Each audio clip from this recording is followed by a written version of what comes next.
19. Y a-t-il un bon lecteur ou une bonne lectrice pour nous aider dans la lecture? Ésaïe chapitre 43, versets 18 à 19.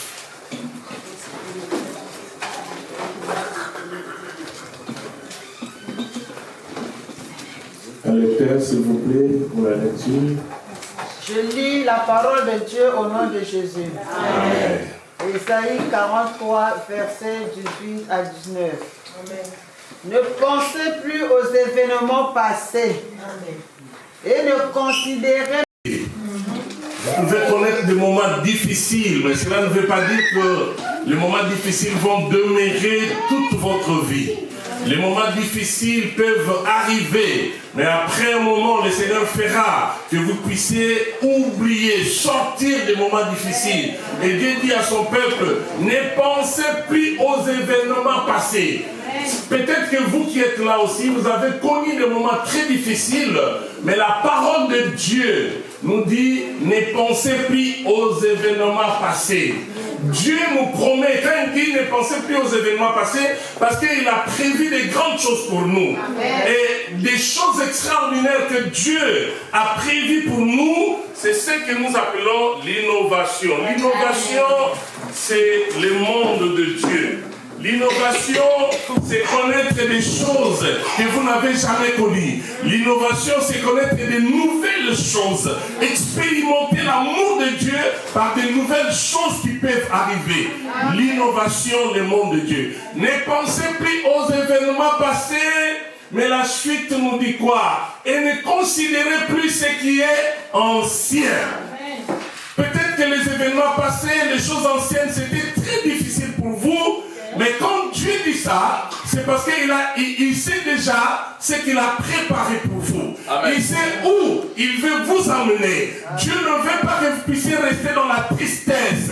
Il dit, ne pensez plus aux événements passés et ne considérez plus ce qui est ancien.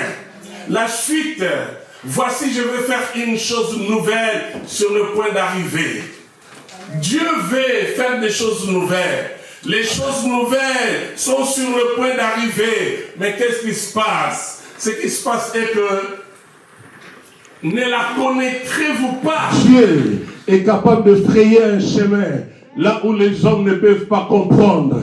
Les hommes peuvent dire que ce n'est pas possible. Les hommes peuvent dire que c'est difficile. Les hommes peuvent dire c'est impossible. Bien aimé, j'ai compris quelque chose dans la parole de Dieu. Les concepts impossibles existent dans le vocabulaire humain.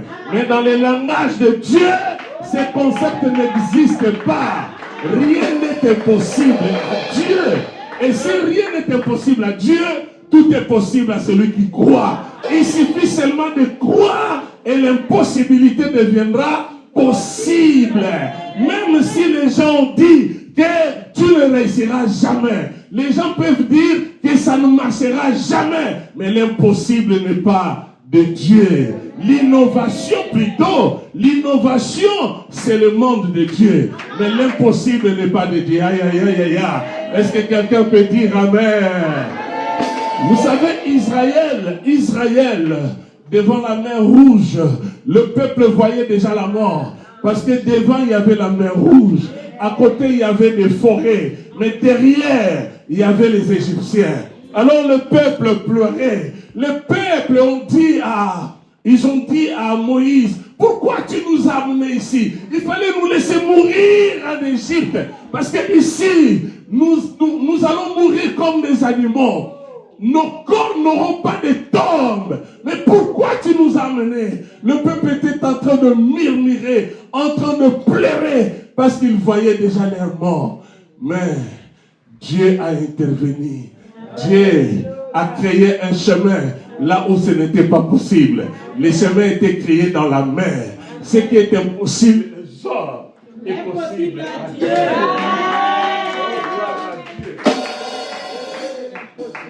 Gloire à notre Dieu.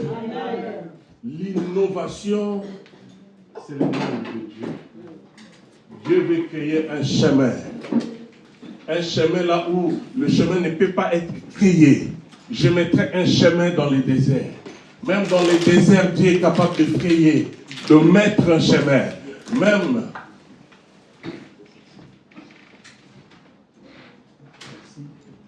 gloire à Dieu. Même dans la mer, Dieu est capable de mettre un chemin. Alléluia. Partout où tu es, quelles que soient les circonstances, crois à l'innovation. Dieu va créer un chemin pour que tu puisses t'en sortir. Dieu veut t'amener dans ta destinée. Dieu veut t'amener dans ta destinée.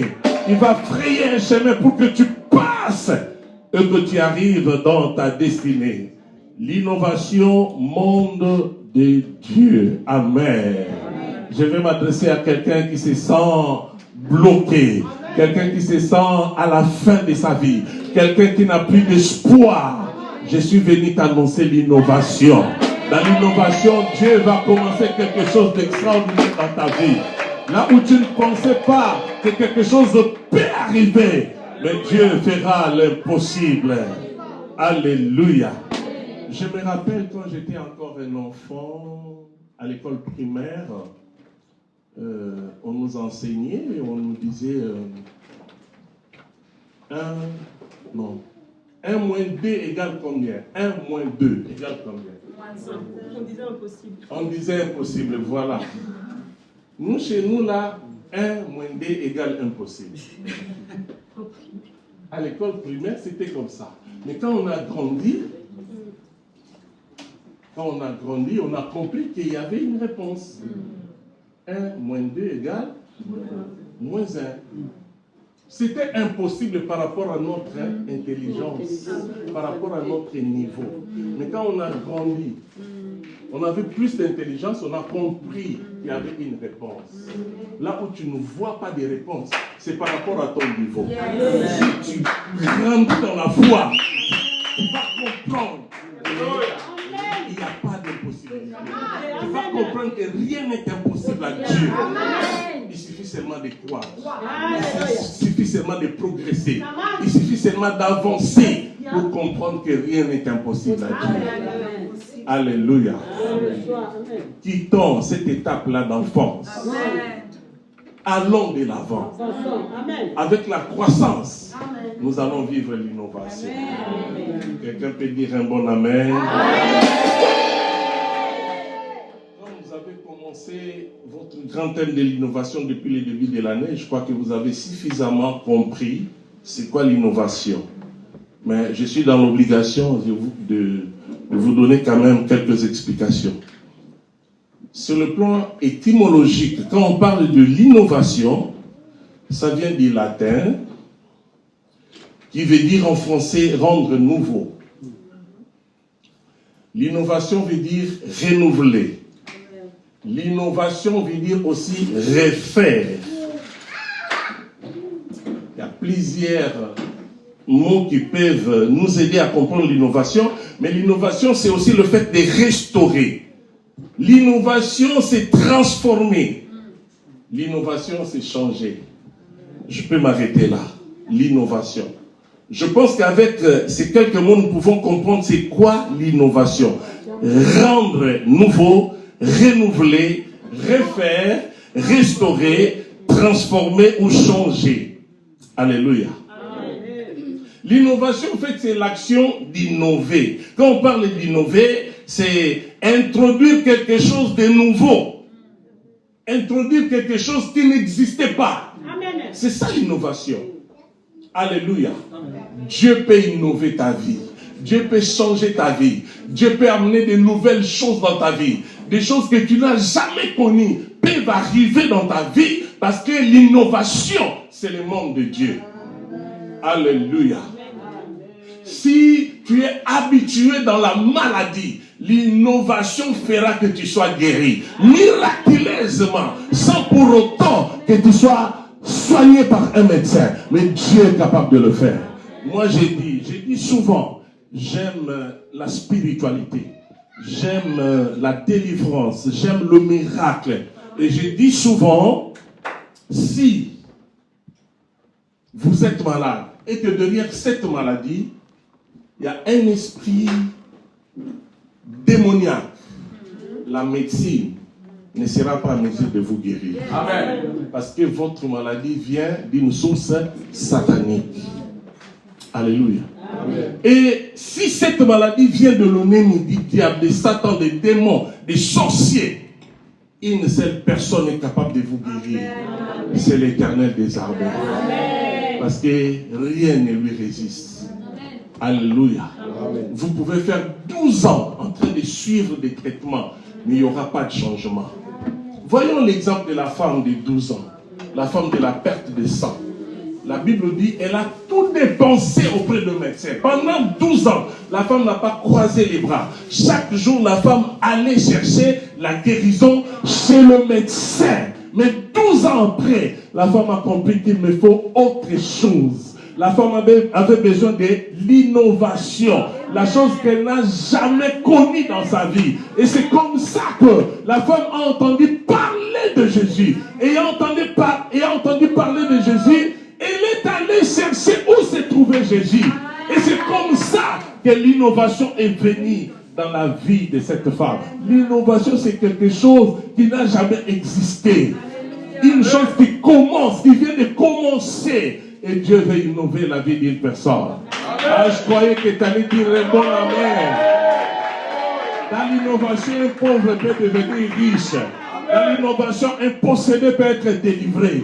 Dans l'innovation, un malade peut être guéri. Dans l'innovation, tout peut changer dans ta vie. Est-ce que quelqu'un a besoin de l'innovation? Que le Seigneur bénisse sa servante, Maman Clarisse, pour cette révélation, l'innovation. Et j'ai commencé brusquement parce que, faute de temps, que le Seigneur bénisse aussi son épouse.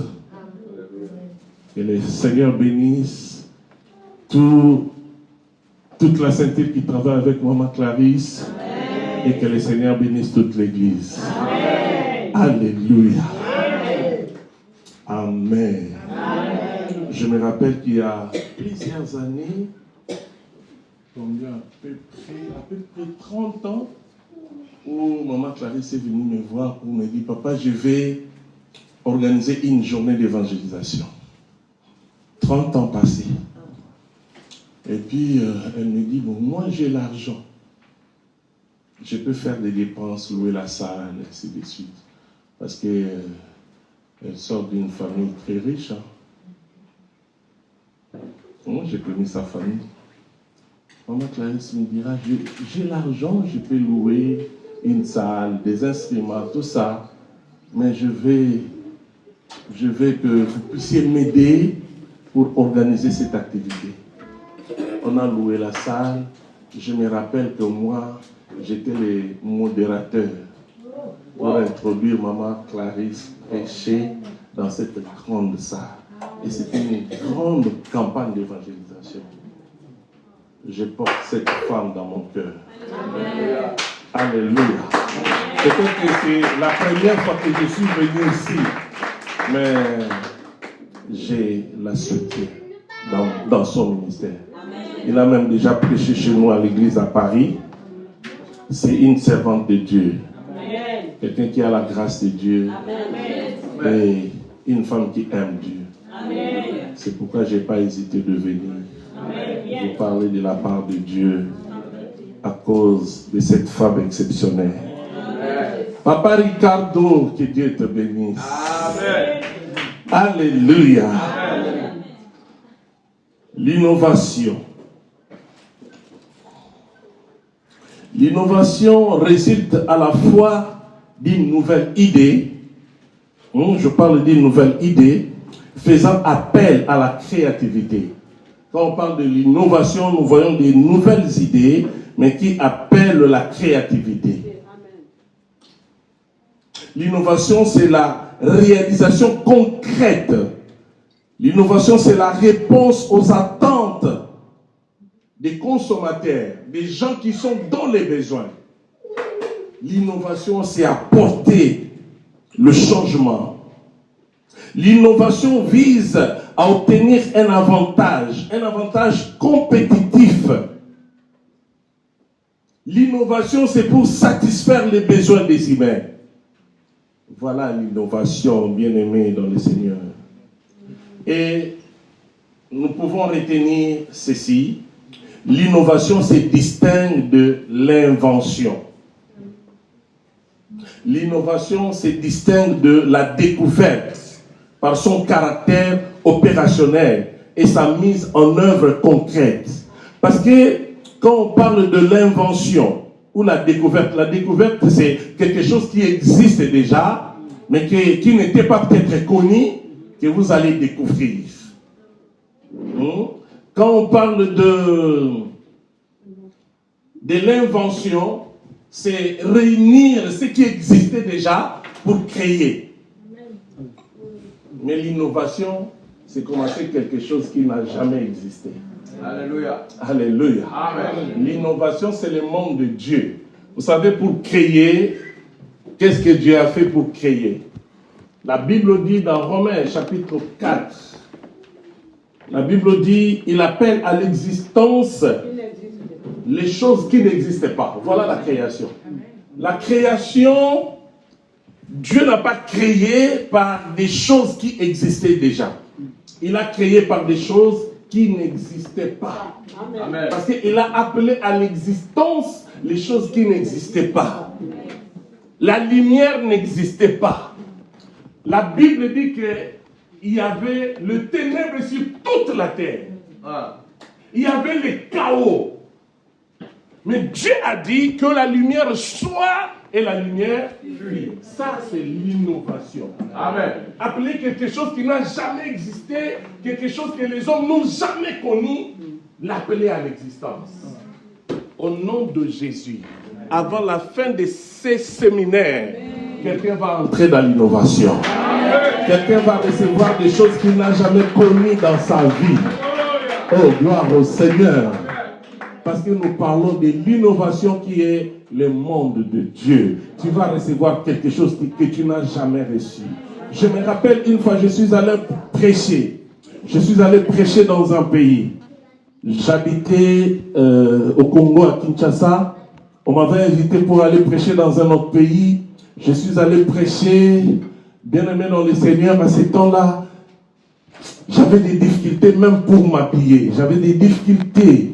Je n'avais pas assez de chaussures, mais j'ai prêché la bonne nouvelle. Mais quand je suis arrivé dans ces pays, pour rentrer à Kinshasa, je suis retourné avec plus de 10 paires de chaussures, de qualité. Alléluia. Et à partir de ce jour-là, j'ai remarqué que ma vie avait changé.